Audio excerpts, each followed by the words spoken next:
Hi guys, my name is Sive and this is my channel, Stories in Sive. I talk about books. Haven't been around here for a little while, so I wanted to give you a rapid fire summary on how my reading year is going so far in 2023.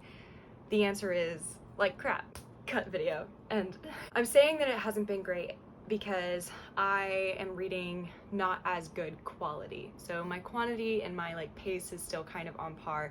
It's the end of August and I've read about 70 books this year so far, which is fantastic. However, the quality has not been the best. I have only given 10 books 5 stars this year and I've read 70 books. And last year, out of the 118 books that I read, I gave 31 of them 5 stars. So we're over halfway through the year, and at the rate that I was giving 5 stars last year, this year I should probably be closer to 16 rather than at 10. I have read so many 3 stars this year. Good books, entertaining books. Did it change my life? No. Do I remember a lot of them? No. And that's just a little frustrating.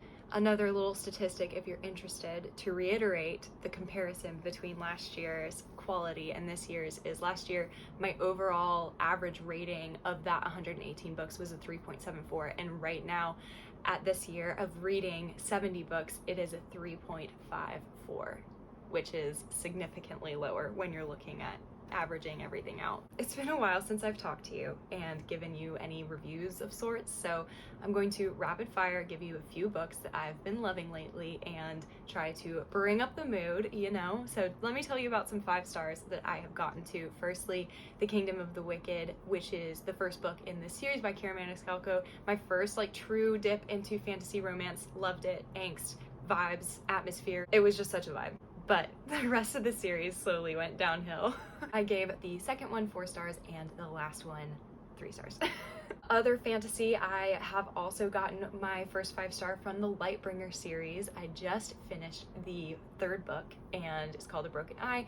Loved it, so good, bawled my eyes out, big reveals, big betrayals. That whole series has just been a breath of fresh air to me. It's an intense, epic adult fantasy series that I'm very, very much enjoying right now, and I got my first 5 star from it, which is great. In June and July, I had put a fast for 30 days of all things scary, so no horror books, no horror movies, no reviews, no TV shows that are scary or anything. And I missed it so much, so when I got off of that fast, I immediately read one of my new favorite horror books of all time, Owl Banks, Where I End by Sophie White. This is going to be a difficult one for me to widely recommend. It is very disturbing, super weird, and made me very uncomfortable.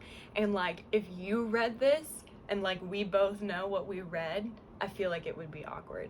Does that make sense? All of that to say, if you do read this, do tell me because I want to know. But I gave this 5 stars. There was nothing I would change about it. The ending was perfect. The atmosphere is perfect. It's by an Irish author. I bought it in Ireland. It was set in an Irish island off of the coast. There's a scene at the climax and at the end of this book that was so lyrically written and descriptively written that I crafted it in my brain, and now I see it when I close my eyes at night.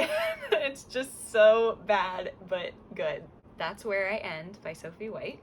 Also, I read Annihilation, finally, which is a sci-fi book, and I gave it 5 stars. And I read that in April, and it was truly so weird and strange and just unsettling, and it was everything that I wanted it to be, except my expectations for Annihilation are so they were so low, because if you go on Goodreads, the rating for it is abysmal.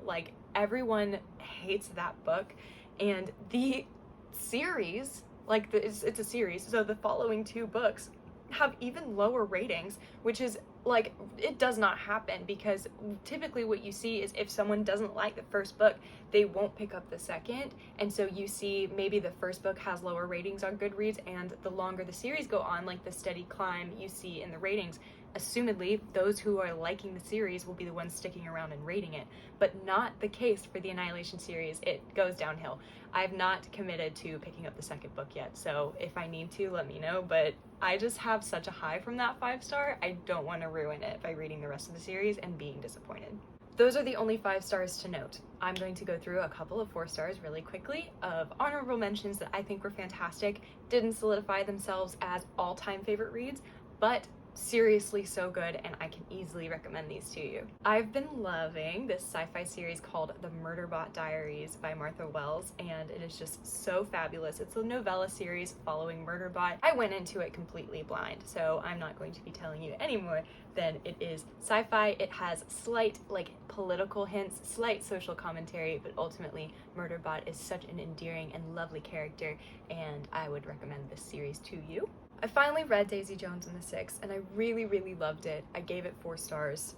I have nothing to say on this book that hasn't been said already. Read it if it is interesting to you. Okay, the last 4 star I will mention is a recent thriller that is going to be, if anyone is like, hey, you read thrillers, what thriller would you recommend? This is going to be the one that's on the tip of my tongue. It is Never Saw Me Coming. It was so fantastic. It follows a few main characters who are all diagnosed psychopaths, and they are brought to this college in the States because this college has a program run by a doctor, and he's doing studies and research on psychopaths, and essentially one of the psychopaths test subjects. Like, that sounds too clinical. One of the participants, one of the students, is found dead in the department, and basically it follows our main characters as they try and discover what is going on, why did he die, who killed him, and thrills ensue. Those are my 4 stars. Now I'm going to rapid fire, speaking of thrillers, some thrillers that I think you should skip because they sucked. According to me, okay, I have to say that, this is my opinion, The It Girl by Ruth Ware, Rewind by Catherine Ryan Howard, The Guest List by Lucy Foley, and Still Alive by Ava Strong, The Cabin by Natasha Preston, and The Last Time I Lied by Riley Sager are all thrillers that are skippable. Don't waste your time. Not to end on a bad note, but that is my rapid fire reading update for you, and just a little comprehensive how the last couple of months of reading have been going for me. Thank you for watching. I hope that you enjoyed this video, just a little snippet into my reading life at the moment. If you have any encouragement for me, please drop it below in the comments. I would greatly appreciate it. And if you are not subscribed already, I would love to have you. If you like other bookish content, this is the place for it. And other than that, have a great rest of your day. I will see you in the next video. Goodbye.